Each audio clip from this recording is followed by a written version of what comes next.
Ladies and gentlemen, Television New Zealand, in association with the AMP Society, presents This Is Your Life.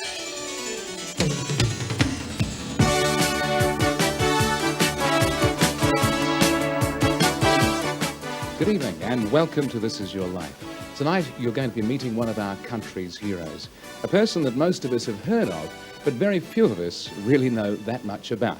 And that's because this person has never sought publicity or personal gain from what has been a truly remarkable life. We're at Wellington's Fort Dorset. Just through these curtains is a cocktail party being thrown in honour of Their Excellencies the Governor-General, Sir David Beatty and Lady Beatty. Well, let's go and join the party.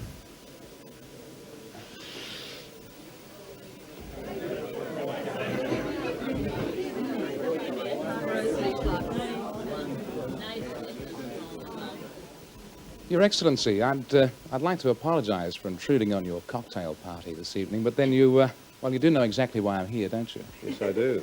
As a matter of fact, you've been a great deal of help in getting our subject here to Wellington tonight without the person being aware of what was about to happen. Sabotage wasn't my long suit. Well, you've been a tremendous amount of help. I need some more help, however. I wonder if... Sir, can I ask you, please, to read to me what it says on the cover of this book? This is Your Life, Charles Upham. Captain Upham. I would feel very privileged indeed if you would join me in a trip back to the Avalon Television studios for what is going to be a very special television program. Thank you. It's a story of a man who has 2 Victoria Crosses. This is the Victoria Cross, created in 1856 as the supreme award for gallantry in the face of the enemy. It's the highest of all honours that the sovereign can bestow, and is open to all who serve in or with the forces of the British Crown.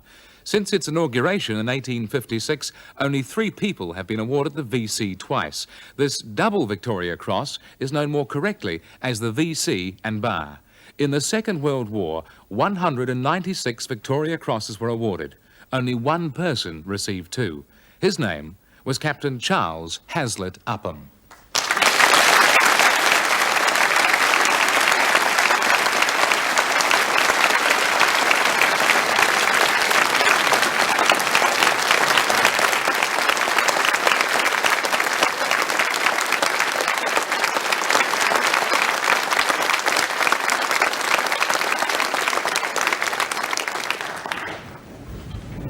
Charles, thank you very, very much indeed for joining us tonight as we tell your story. A story that began in Christchurch on the 21st of September 1908. You were born the son of a Christchurch lawyer. You grew up at this house at number 32 Gloucester Street and received a good Canterbury education at Waihi Preparatory School near Timaru, and later, you can see the picture there, at Christ's College in Christchurch. Well, from there, it was to Lincoln College and a diploma in agriculture. But in 1933, all of this learning was to take a very practical turn. I came to Christchurch to look for a shepherd and musterer. I found Charles and engaged him on the spot. Charles, do you recognize that voice? Arthur Shand? It's Alan Shand, indeed. Shand, Alan yes. Shand, retired Canterbury farmer. Welcome on the program.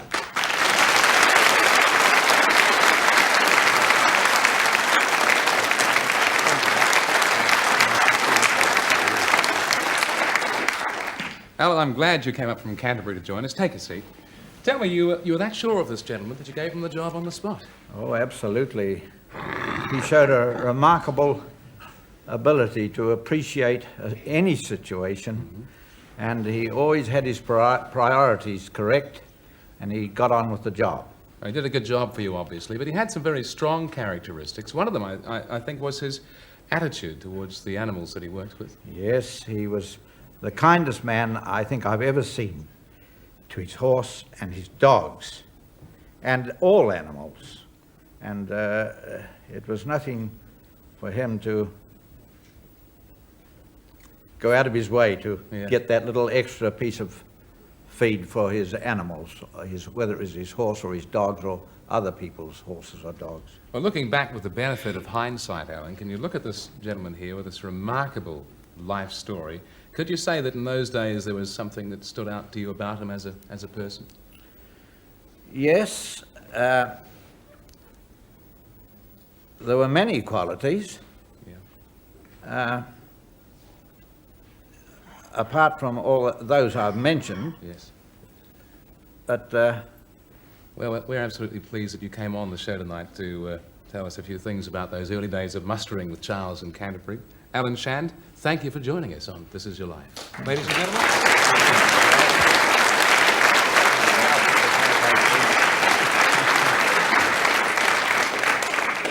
Well, from farming on some of those great Canterbury high country properties like Island Hills and Glenwye, you take up a position with the Land Valuation Department.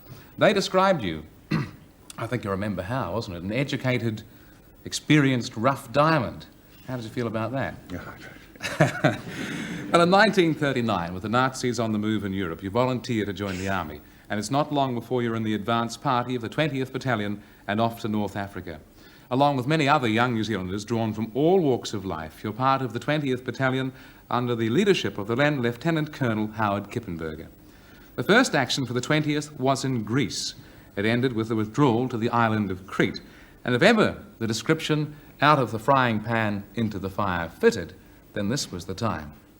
It was in Crete that I was given command of the 20th Battalion, and Charles, your voice I will never forget. Well, Charles, no doubt you recognise that voice. Yes, that's Brigadier Burrows. Brigadier Jim Burrows. Please welcome him along.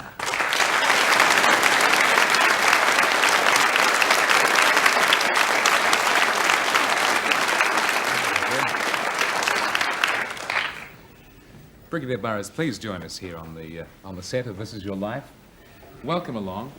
I know that you and Charles particularly have shared some remarkable times together. I'm sure the events that took place in May of 1941 on the island of Crete are still strong memories for both yourself and Charles. On the morning of the 20th of May, the German invasion of Crete began, and what started as a distant drone became an ear-shattering roar, as hundreds of German aircraft came overhead to release a human cargo of thousands of German paratroopers. They faced a brave but ill-equipped army of British, Greek, Australian and New Zealand soldiers. With no air support, little artillery and communications wrecked by endless enemy air attacks, the Kiwis' job was to defend one of the prime targets, Maleme Airfield. In the confusion of battle that followed, the Germans gained a foothold on Maleme, but on the night of the 21st of May, the 20th Battalion, under the command of the then Major Burrows, as well as the Maori Battalion, were to counter-attack. Well, to succeed, as you well remember, you needed the cover of darkness, but as dawn broke, it was clear that the advance, frustratingly close to success, would have to be called off. Brigadier Burrows, you mentioned when you came on the show tonight about remembering Charles's voice. Now, that was a recollection from that particular battle, was it not? Yes, Charles's voice. There were many other sights and sounds that night that frankly are better forgotten. But Charles shouting encouragement to his men, and I wonder if he knows that that same sound that night was a great encouragement also to me.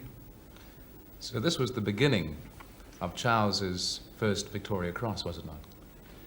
Yes, we had a very difficult night indeed. We were late on the start mark, but finally we were caught in broad daylight, in open ground, easy targets for German paratroops, and being machine gunned from overhead from planes brought over from Greece, and obviously needed a complete switch of plan, but away out on the right flank, there was a small group of our chaps isolated, completely isolated, and they couldn't be left there. I then spoke to the platoon commander of the leading platoon, Second Lieutenant Charles Upham, and told him that I wanted him to send two of his best men across to this, with my message across to this isolated group.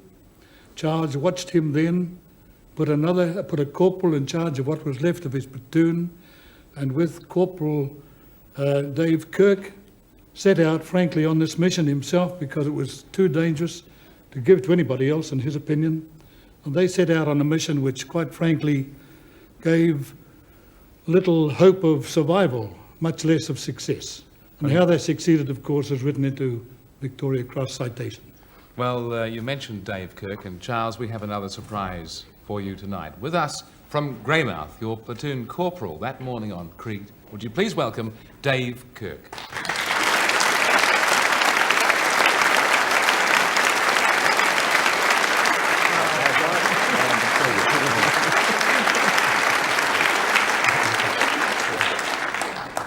This was the man you described as one of the finest fighting men you'd ever known, Charles. Yes, the finest, I think. You must have some very vivid memories of that particular dash across the countryside. Well, Dave was amongst all his other virtues. He was one of very athletic, a very fit fellow. I remember him telling me before the war he used to play rugby union on Saturdays and league on Sundays over on the coast, and he'd have to be fit to be able to do that. But Dave was always, he always carried a Bren gun, which was a heavy gun, and heavier than a rifle or anything, and he could have had a lighter gun, a Tommy gun being a NCO, but he didn't. He kept the Bren gun, of which he was a really good shot, and I always put him down, I think, as the best individual soldier I ever ran into, because he was,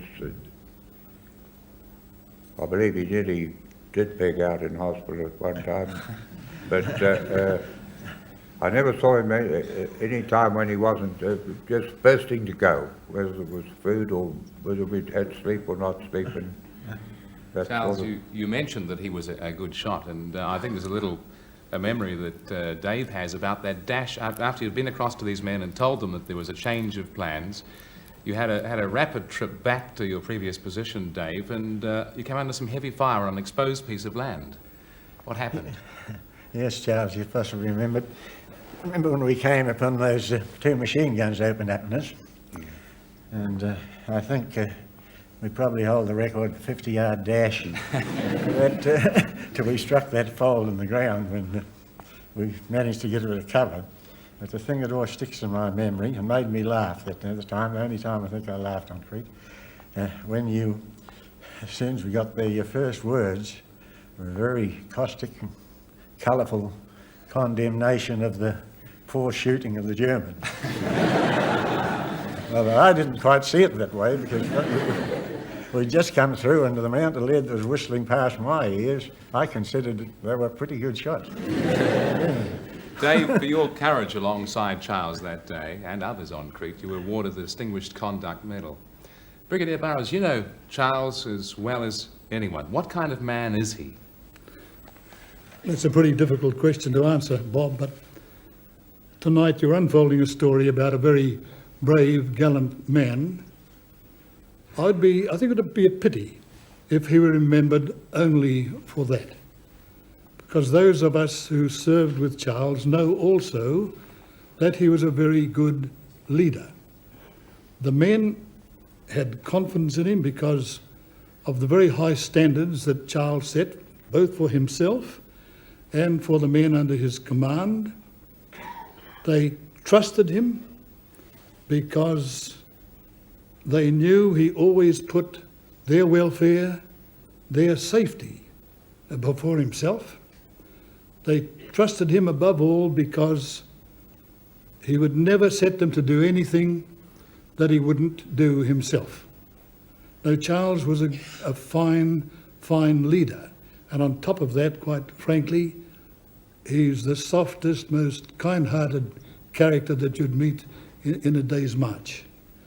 I have great pleasure always, if I'm mixing with the chaps who served with him, to see the pride in their voices when they say, I was in old Charlie's C Company. And my godfather, they've got cause to be proud. Charles, I'm sorry about this, but it does you no harm to hear a bit of truth about yourself now and again. Well, Brigadier Jim Burrows, Captain Dave Kirk, I thank you both very much for joining us on This Is Your Life, Charles Upham. Thank you.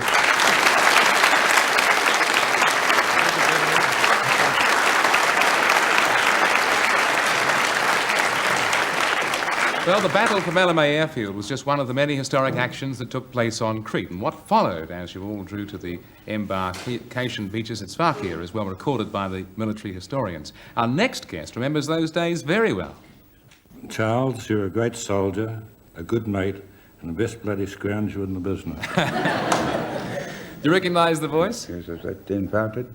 Den Fountain. You may also know him as Spout. Denver Fountain, your company commander on Crete from Westport, Colonel Den Fountain.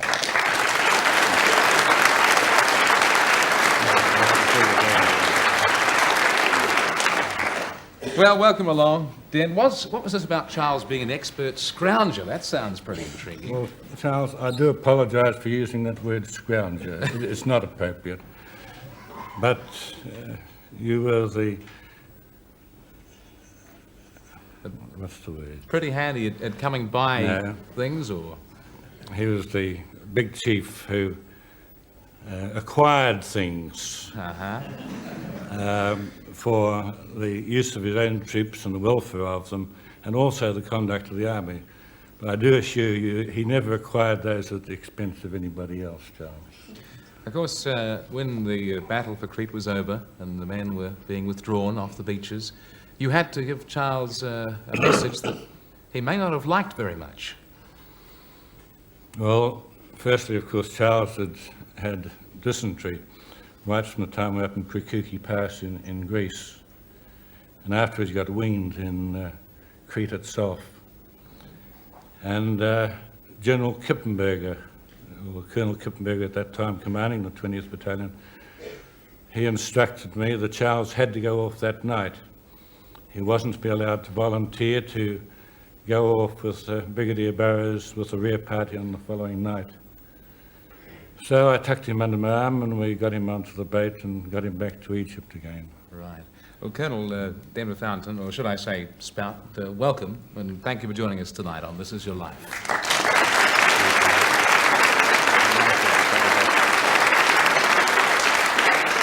Well, Charles, from Crete, as Denver said, was back to North Africa, and not long after that, news of your Victoria Cross. What we're about to show you, and knowing a bit about your character, must have been quite an ordeal, because here's the original film of Second Lieutenant Charles Upham receiving the VC from General Sir Claude Auchinleck. General McKinley, Middle East commander, arrives to inspect the 1st Brigade of New Zealand troops formed in Egypt. For bravery in the field, he decorates 3 New Zealand soldiers. Brigadier Ingalls reads the citations. The Victoria Cross for Lieutenant Upham on the left. The DSO for Lieutenant Colonel Kippenberger. Here Upham receives his medal and ribbon. Well, Charles, that would bring back a memory or two, I imagine. Following that presentation came the remarkable action at Minkakayam, where the New Zealand troops, surrounded by Germans, broke out to freedom, only to be savagely mauled later at Rawaisat Ridge. And your actions in those conflicts were later to earn you a 2nd Victoria Cross. But at Rawaisat Ridge, badly wounded in action, you were taken prisoner by the Germans. And that, as they say, is another story, and it's coming up after this break.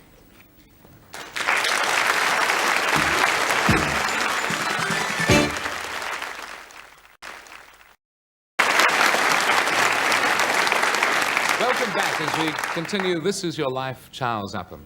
Taken prisoner at Rawaisat Ridge, your life hangs in the balance because of the severity of your wounds. But as they heal and you regain strength, you begin rebelling against your guards. Here's a famous picture of you, Charles. I imagine there's quite a story behind that one. But you're involved in quite a variety of escape schemes, and eventually the Germans decide there's only one place for you. The Germans called it a Sonderlager, the special escape-proof camp, but it became known simply as Colditz. Now, your arrival there was closely watched by a man who is today the personal and private secretary to Her Majesty the Queen Mother. As a member of her personal household, he lives at her residence, Clarence House, in St James's Palace, London.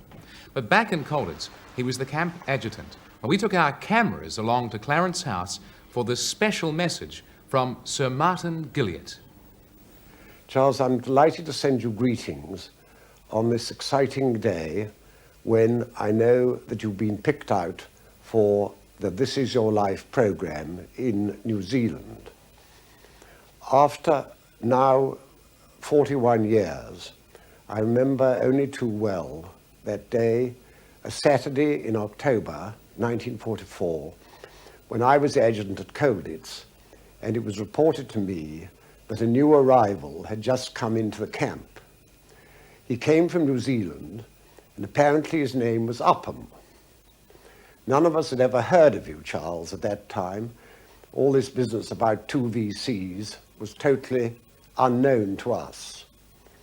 Having recently had the bad experience of the Germans planting a traitor in our camp, and we not having taken any notice of this, he then managed to hand over to the Germans details of all our escape schemes and tunnels.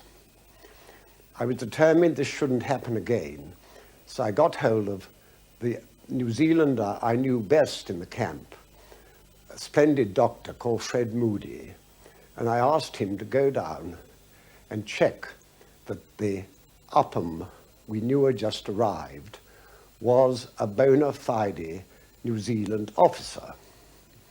Well, Fred went down and saw you and reported back in a few minutes that he did know all about you, that you were a proper chap, and that you must be allowed into the camp and should become a friend of all of us.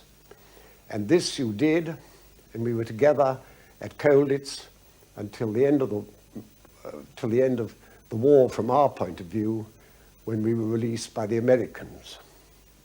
I wish very much that you'd been over for the Colditz reunion a few weeks ago, but I hope I may see you in this country next year when there is a reunion for the VC-GC Association. Meanwhile, Charles, all possible good wishes, and I hope you'll have a splendid occasion this evening.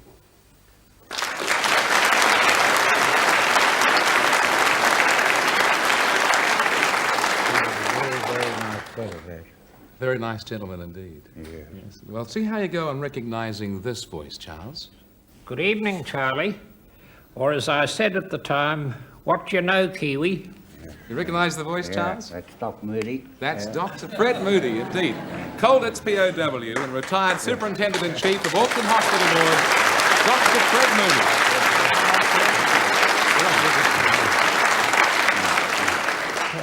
Dr. Moody, we're thrilled that you could join us tonight. Thank you. Where was Charles when you said those now famous words to him? Charles was actually in the shower. And I was in the courtyard. And I chose this particular turn of phrase because I hoped that if the man in the shower happened to be Charles Upham, I naturally hoped that I would get a positive and significant response. Well, I almost frightened to ask, actually, but did he get that response from I got that response, and Charles came over to the grill window, and I was able to identify him as Charles Upham, and lately to vouch for him. I see. Charles, do you remember what you said in reply to Dr. Moody that day? No, I remember Fred calling out, "Hiya, Kiwi," you see, and I suppose only a New Zealander would have known what he was talking about. Right. I remember that and said a few words.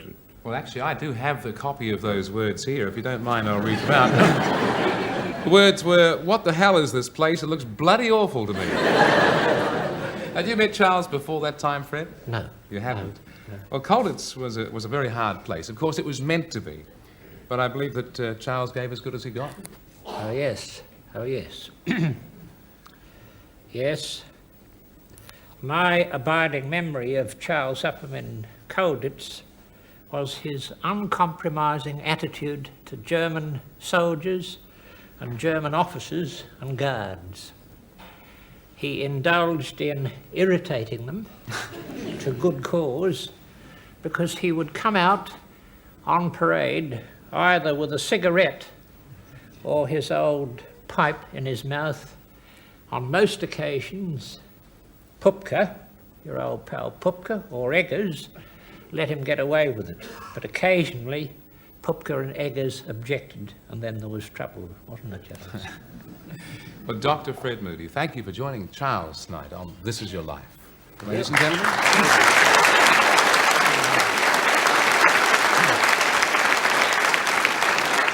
Well, Charles, Fred became a close friend of yours at Colditz. Another New Zealander, now living in Scotland, was also part of your close group of friends there. I'd like you to have a look at this. Hello, Charlie. I think it must be at least 20 years since we last met, and I value very much this opportunity to pay my tribute to a very distinguished New Zealander. I've always appreciated our friendship, and although we haven't seen anything very much of each other over a very long time, I do hope we'll be able to do so in the not too distant future. I wish you all the very best. Well, that was Major Edgar Hargraves. You used to call him something else, didn't you? Well, he was in MI5, the Secret Service people. He was a serving soldier before that, and he was dropped over Yugoslavia by airplane and brought back and taken over a submarine to liaise with Mikhailovich, who was head of the Chechniks. Your relationship with him obviously goes back a long way. You've been trying for 20 years, as he said. I think it was 20 years to get together. You've never quite made it, which is rather sad. But I think that I could help you there. You see, ladies and gentlemen, in the studio tonight, from Nethybridge in Scotland, would you please welcome Major Edgar Hargraves.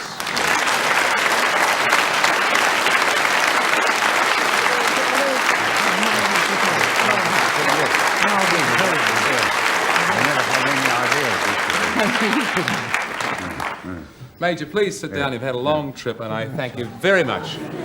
Well, you didn't come straight here, of course, but we did give him a night's sleep. You've had a tremendously long journey to get here. We're thrilled that... It's a great pleasure to be here. And we're thrilled that you could make it. We've got a lot of catching up to do tonight, of course, plenty of old memories. But if I said the word 1,000 bomber raids, would that stir an old memory for you? Yes, I think it would. Well, Charlie, just about a month ago, I was back in Colditz. I went back on the reunion. And walking around the courtyard there put me in mind of one morning when you and I were walking around the courtyard, perhaps towards the end of the war. It was, I think, about January or February of 45. And the sirens went off, and that meant that there was an air raid coming on. And you may remember that at the beginning of the war, Hermann Goering once boasted that never, ever would any Allied airplanes ever fly over German territory. Well, the sirens of the air raid was the beginning of a 1,000 bomber raid, which the Americans were bombing some of the big industrial concentrations around about Colditz. And unfortunately, at that particular moment, the German camp security officer came into the courtyard, Captain Eggers, and he was not a man you admired very much, from what I remember. And you walked up to him, and you said, "Eggers, do you remember what Hermann said? Never any Allied aircraft to fly over Germany? Well, what do you think those are up there? Bloody ducks?" Yes, indeed.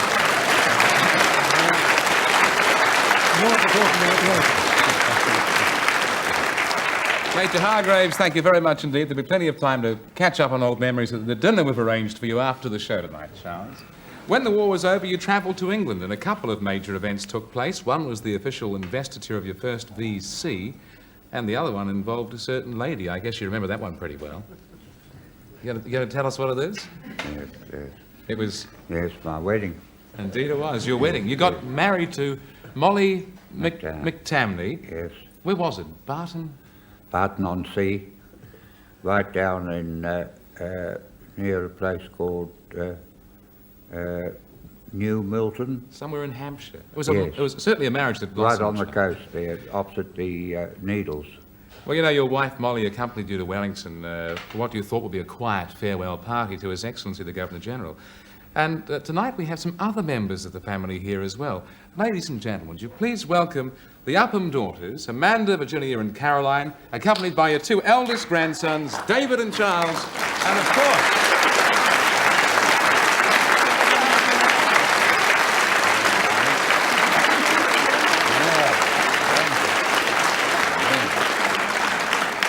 And of course, that lovely bride from Barton-on-Sea, Molly McTamney, now Molly Upham. We thought the night, yes. We knew the night wouldn't be complete for Charles, so we didn't bring his family along to join in this reunion, and you'll have a chance to have plenty of family discussions after the show. We thank you for joining us tonight, the Upham family. Thank you very much indeed.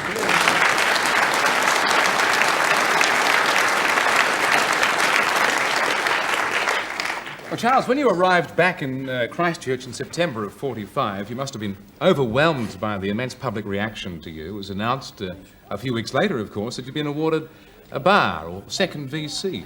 And things went crazy. It must have seemed as if the whole world wanted to shake your hands. Do you remember what that felt like?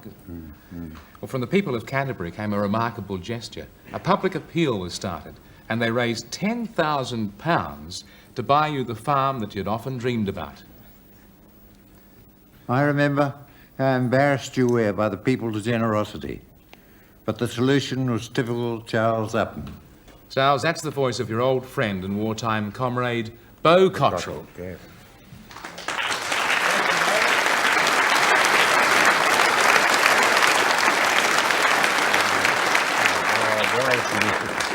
You're looking good. He is looking good. That's what I said to him, too.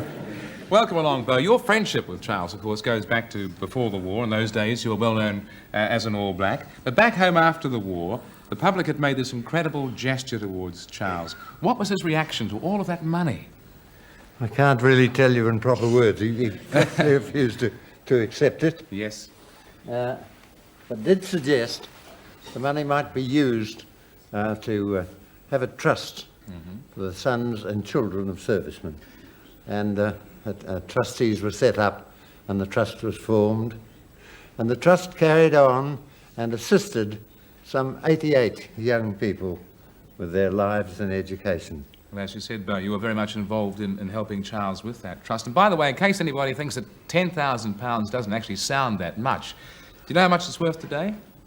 $300,000. That's the present day value. Took a special kind of man.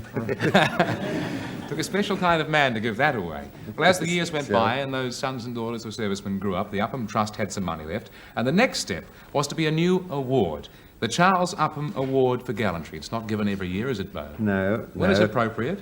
Well, it is, yes. Whenever it's appropriate and the occasion demands it, the trustees would make the award. Sitting in our audience tonight, They have made Charles, some, yes. Sitting in our audience tonight, Charles and Beau, you'll be pleased to know that we have with us one of the award winners. Ladies and gentlemen, please welcome Constable Mark Davidson of Wellington, a police dog handler who received the Charles Upham Award for Gallantry after a dangerous rooftop rescue of an inmate in a mental institution. Mark, you're welcome here tonight as well. Beau,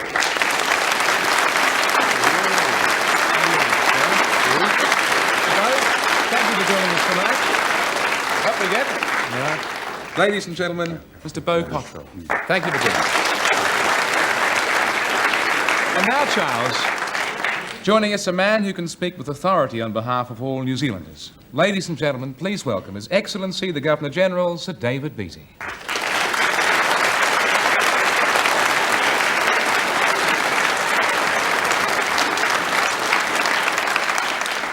So, David, thank you for joining us tonight. You had a few words, I believe, that you wanted to say at this time. Well, first of all, I'd like to apologise to you for being party to the subterfuge that got you here, but it is a great honour at the same time.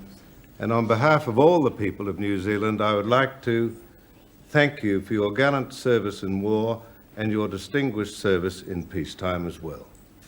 Thank you very much. Ladies and gentlemen, His Excellency, the Governor-General of New Zealand, Sir David Beattie. Well, Charles, many of the men who fought alongside you did not return from the war. And these days, of course, well, nobody's getting any younger. But as a final tribute to you tonight, we've managed to locate many of the surviving members of your original platoon in Greece. So here to share this special night with you, would you please welcome Max Pike, Hugh Lusty, Frank Laird, Charlie Renner, Charlie Clement, and Phil Christian.